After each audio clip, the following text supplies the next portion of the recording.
Seguimos nesse espaço de grande expediente, em declaração de líder, a bancada do PT. Vereador Lucas Carenhato, com a palavra. Bom, só antes de entrar no tema que eu quero, para falar sobre a questão da segurança pública, e há tempos que nós temos problemas na segurança pública em Caxias. Não só em Caxias, né? Mas falando especificamente sobre o caso ocorrido ontem. Nós podemos fazer um discurso raso de segurança pública para a torcida, para a busca de likes, a gente pode fazer isso, ou aprofundar o debate.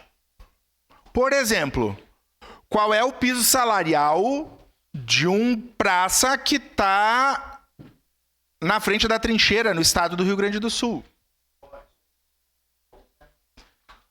Qual a valorização que o governo do estado faz com a Polícia Civil, o setor que investiga, né? Qual é o aparato necessário de investimento para combater o crime organizado? Eu estava aqui conversando com a vereadora Gladys. O que aconteceu ontem em Caxias, nós não estamos falando de amadorismo, nós não estamos falando de um roubo de carro, de um roubo de casa, de um roubo de um mercado. Nós estamos falando de quadrilhas e de grupos organizados que requerem investigação, aparato do Estado. E é isso que a gente não pode desassociar, porque daí a gente percebe os problemas, mas na hora de conceder reposição salarial para os praças, a gente não dá porque no discurso de que vai onerar o Estado. A gente não vai investir mais em segurança com o discurso de que tem que garantir o superávit às custas do lombo do trabalhador. Então, é sério esse debate. E eu ainda fico com a democracia. Eu acredito, e para usar esse exemplo de El Salvador, a gente precisa ter muito tempo. El Salvador é um país bem pequeno, que passou por um outro processo de organização enquanto Estado, e aqui no Brasil, com todos os problemas, e nós temos que avançar muito. Mas nós temos presunção de inocência, e aliás, eu convido vocês, eu fiz isso com o presidente da Comissão de Direitos Humanos, a nós visitar os presídios, se nós queremos aprofundar esse debate e ver quem são as pessoas que estão no presídio, porque os nossos presídios estão super lotados. Os dois, o apanhador e a Pix. Então eu só estou trazendo isso porque eu acho que o debate é complexo, e nós precisamos ter atenção. O Estado precisa tomar para si algumas questões. Por fim, para fechar esse assunto, no momento oportuno já lhe concedo, vereador Fantinel, que é uma cidade que pretende ter um aeroporto internacional. Para nós falar mais uma vez sobre isso. Um carregamento de dinheiro dessa magnitude, eu fico pensando, não dá para, né? Precisaria ter o mínimo de aparato. Quando é um carro forte, dependendo do centro da cidade que vem aqui do Banco do Brasil, tem um batedor na frente, um batedor atrás. Vejam o nível de risco que tem. Vocês imaginaram se esse avião tivesse chego num momento de desembarque, com Uber ali na frente, com o povo ali na frente, a mortandade que teria sido. Então, isso demonstra a importância de investimento, do poder público ter planejamento. Aqui eu não estou falando só do município, é Estado, é governo federal, ou seja, eu já ouvi o comandante da brigada, enfim, vários operadores da segurança pública falando no alto número de facções que o Estado do Rio Grande do Sul tem e a cidade tem. E qual é a política pública efetiva hoje que se desenrola para combater?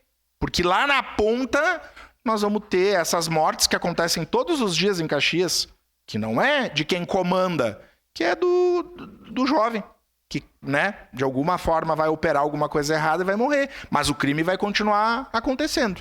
E eu falo, os presídios estão cheios. Os 2 presídios da cidade estão cheios. Então e El Salvador criou um mega presídio, né? Se nós podemos criar mais presídio no Brasil. Dá para duplicar, dá para fazer 10 presídios em Caxias. É só para nós refletir aqui. Quero causar dúvida meio como professor, para a gente refletir. Tá? Então, isso.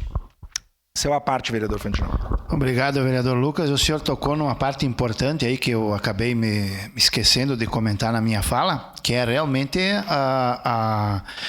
o salário do policiamento, das áreas de segurança.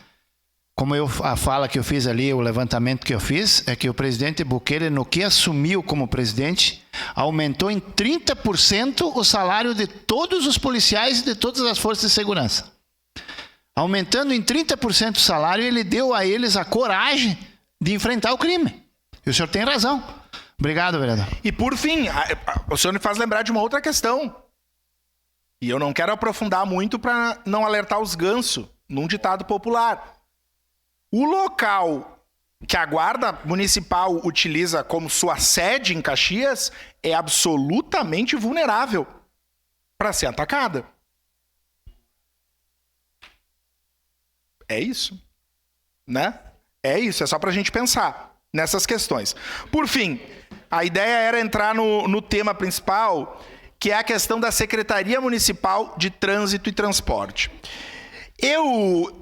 Vereador Rafael Bueno, o senhor é historiador, sociólogo, geógrafo, multiformação. Mas eu acho que a minha época de história era a teoria das ideias políticas e sociais que a gente estudou a divisão do Estado, que compõe até hoje, né, lá pelos iluministas, que compõe até hoje a nossa legislação. E lá, na nossa Constituição, deve ser artigo 3º, eu acho, né, que trata da divisão dos poderes.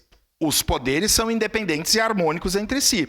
E eu confesso para vocês que se continuar dessa forma, como estamos aqui em Caxias, na próxima legislatura, a Câmara de Vereadores tem que suprimir indicação. Não tem por que ter indicação.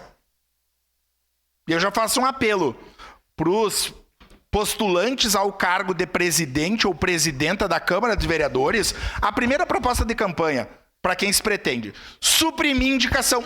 Indicação não adianta nada. Boa parte, vereador. O Poder Executivo de Caxias do Sul não responde, não respeita, não considera. E é importante lembrar que quem é do governo hoje, em 1º de janeiro de 25, pode ser oposição.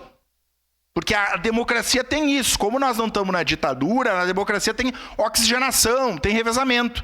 Hoje eu pego o meu telefone ou o meu WhatsApp e vou ali na prefeitura e o secretário atende a minha demanda. Mas amanhã eu posso ser oposição. E aí a independência dos poderes é exatamente nesse sentido. As pessoas são eleitas, estão aqui, fizeram a indicação e não tem arrego. Não tem esse amiguinho, nada.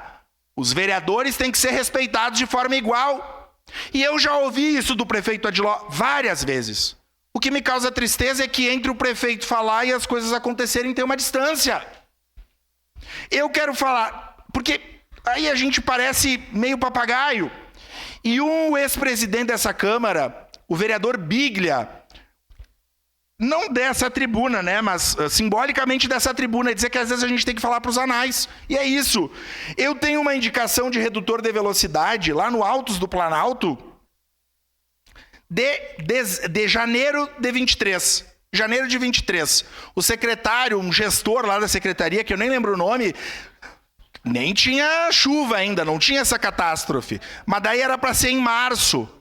Lembrando que lá no Altos do Planalto, para quem conhece lá, assim, umas quadras grandes, o pessoal usa para fazer racha lá. E aí é o maior perigo. Redutor de velocidade, não deu para fazer lá, vereador Bressan, só na frente do Clube Juvenil. Lá no Planalto não deu. Então, para citar um exemplo. E a outra, antes de lhe conceder a parte, que é na Abel Postali, com a Gerson Andrés, lá no Cidade Nova, que tem buraco também lá. Quem sai da RS e entra para Cidade Nova, tem umas crateras, que é de 12 de junho de 23. Não foi respondida. Então, eu proponho que essa casa mude a sua forma de funcionamento, porque indicação não serve para nada, sequer são respondidas. E acho que tem que ver até do ponto de vista regimental. Se uma indicação de uma casa parlamentar não é atendida, tem que mudar o regimento. Sua parte rapidinho, vereador Bressan. Obrigado, vereador Lucas. Bom, eu fico muito preocupado com isso, tá? Eu tava aqui, sabe, até pensando em nada contra os vereadores e principalmente o vereador Juliano, não é contra o senhor, tá? Deve ser o senhor, de repente, porque é mais bonito que eu, deve ver essa situação, não sei. Mas não pode, tá? Porque eu entendo o seguinte, o senhor fala muito no início, meio e fim. Mas pra mim o fim é quando ele te dá negativo. É quando ele te manda lá e diz assim, ó, negado. Mas eu vou fazer o quê? Eu queria saber, daí eu vou fazer o quê se vem negativo? Se vem negado? Então, eu concordo com o senhor, acho que tem que acabar com as indicações e vai ficar da seguinte forma. O vereador que mais for bem-vindo lá, pelo secretário vai ser atendido. O que ele não gosta não será atendido. Obrigado, vereador Bressan. Deve ser isso. Para concluir, eu quero dizer, sabe quem é que faz as coisas que não é pro vereador? E que bom que o vereador Juliano, nem me referi ao vereador Juliano, que é um trabalhador, tá lá na região serrana, em vários lugares, mas são servidores. Se eu quero alguma coisa para as demandas do meu bairro, que são a demanda da pessoa, tem que falar com o servidor. Porque se mandar pro secretário... Adeus. Obrigado, presidente. Questão de ordem, senhora presidente.